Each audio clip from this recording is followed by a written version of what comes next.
What is going on, guys? Welcome to the video. In today's video, I'm going to be talking about why I am selling all my single family rental properties. It's going to look something like this.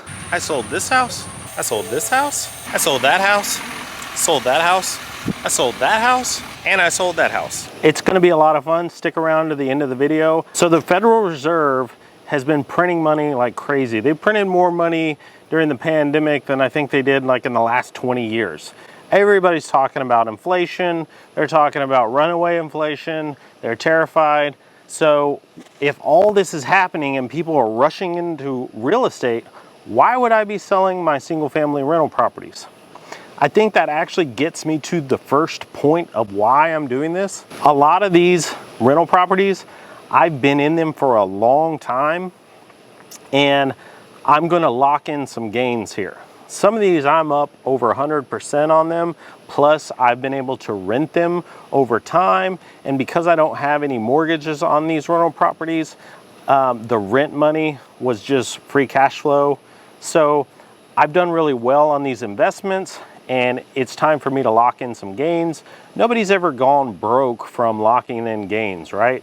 You go broke when you think you're smarter than everybody and you do, a bunch of leverage stuff. When you see an asset class become popular all of a sudden, like real estate in Texas is right now, you will see like a gradual gain over time, and then it becomes like kind of cool and everybody's rushing in and there's a big move up, and then you'll see it go back to gradual up over time. And I think that's what's going to happen here. I do not think we're going to have this crazy runaway inflation.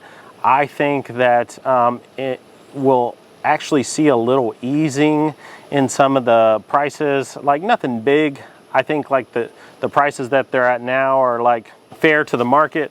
And I think it's going to stay here and kind of gradually gain from here. I believe a lot of the inflation that has happened will be transitory, not meaning that it's going to go back to where we were, but just meaning that it's not going to keep running up.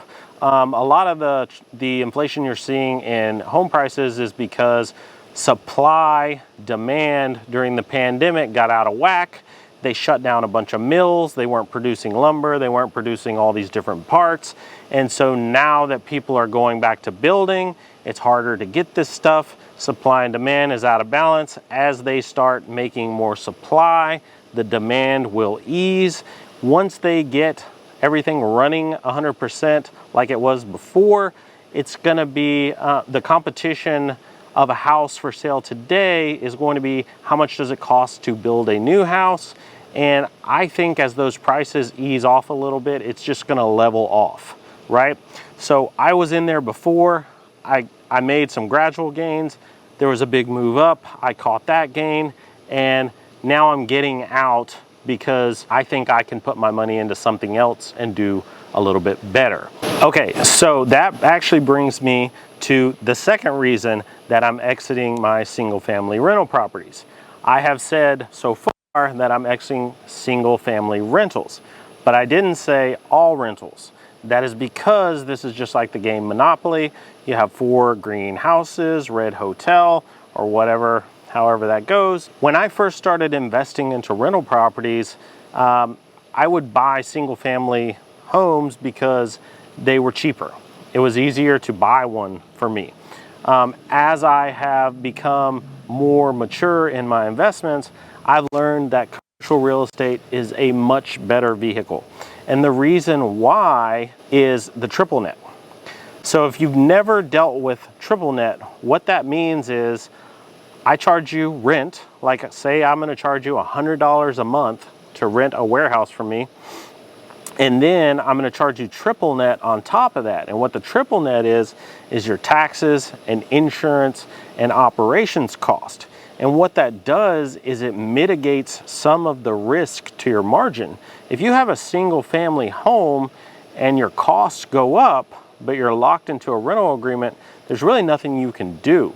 But if you're in a commercial piece of property and you're charging a triple net, you're covering those costs. And then at the end of the year, if you didn't cover your cost, you can go back and say, we need to true up because we were just a little bit off and we need to get square on the numbers, right?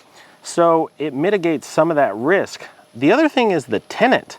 Usually people that are renting commercial spaces, they don't want the landlord around.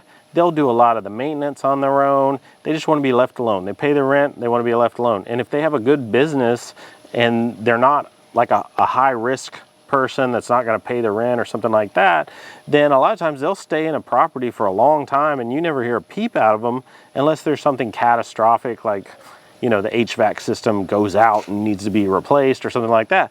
But I've even seen commercial buildings where they make the tenant take the responsibility of the HVAC. I had a building I rented in Corpus Christi and the HVAC went out and we had to replace it. Like, it was in our lease, it was just part of it. So you mitigate a lot of the risk and a lot of the operational cost by investing in commercial real estate instead of single family. So I'm trading up. I'm not saying that I'll never buy another single family home. I'm just saying I think it's much better to be in commercial real estate. I still have a lot of commercial real estate holdings. I plan on holding them. I may buy more. I'm always looking for a deal. So that's reason number 2, is just I'm trading up. So reason number 3 that I'm selling all my single family rental homes is the investment changed. As an investor, I'm managing a portfolio of diversified investments. And part of the job that I'm doing is I regularly evaluate how those investments are doing and is there a better place to put my money. And there's really 3 things that I'm looking at when I look at my portfolio and I look at my investments. And the first one is, how safe is my money in relation to the risk that I'm taking? The second one is, what kind of return am I getting on my money and what kind of return am I getting on the value of the investment? And the third thing that I'm looking at is, what is my tax situation? So when I look at these single family rentals, I say the investment has changed. When I bought a lot of these single family rentals originally, I paid $50,000 or $60,000 for them, and maybe I put in a little bit of work and I maybe had $75,000 in a lot of these. And at the time I could rent them out for, you know, enough that I was getting about a 7% cash on cash return, and then I was getting appreciation on the asset, which at the time was probably about 5%. So I'm sitting there knocking out like 10 to 12% on a lot of these investments, and it looks pretty good. One of the reasons I could do that is the area that I owned a bunch of these properties in, the taxes were really, really low. So one day the county woke up and decided that they needed to raise property taxes, that they were too low. I agree. And they, you know, over the course of about 2 years, they basically doubled the tax rate on these properties. And I went from making like maybe 7% cash on cash to make maybe like 4% cash on cash. And that's still a good investment because you get the appreciation. If your goal is just to hold an asset and you don't need to make any money off of that, and you're just like, I'm just going to hold this forever, that's not what I'm trying to do. I'm trying to make a good cash on cash return and get value add out of it. I'm going to do a video next week, I think, talking about how I look at the 3 different types of investments I make. And I'll get more into that. But if I'm only making 4% cash on cash return, that's not a great investment. But then when you couple in that the value of these homes has gone up so much, when I compare it to what it's actually worth now, it's like a 2% return, right? Or maybe a 3% return. So it's really, really bad. So basically just the investment has changed. And like I said about the taxes, I'm in a situation where, because I'm investing heavily into my garbage business and some other things, I have a lot of tax basis that I can pull on right now. So when I sell these assets, I'm really not gonna pay too much in taxes, so I can actually capture all that gain or most of that gain. So again, I'm like, how safe is my money in relation to the risk I'm taking? What kind of return am I getting? And what's my tax situation? When I look at all those, I say I'm not taking much risk, but I'm not getting much return. And right now my tax basis is at a point where I could sell these and basically pocket the money and not have to pay any taxes on it. So I went ahead and pulled the trigger and sold the properties, and I'm gonna move on and see what else is out there for me, and try to make some money on it.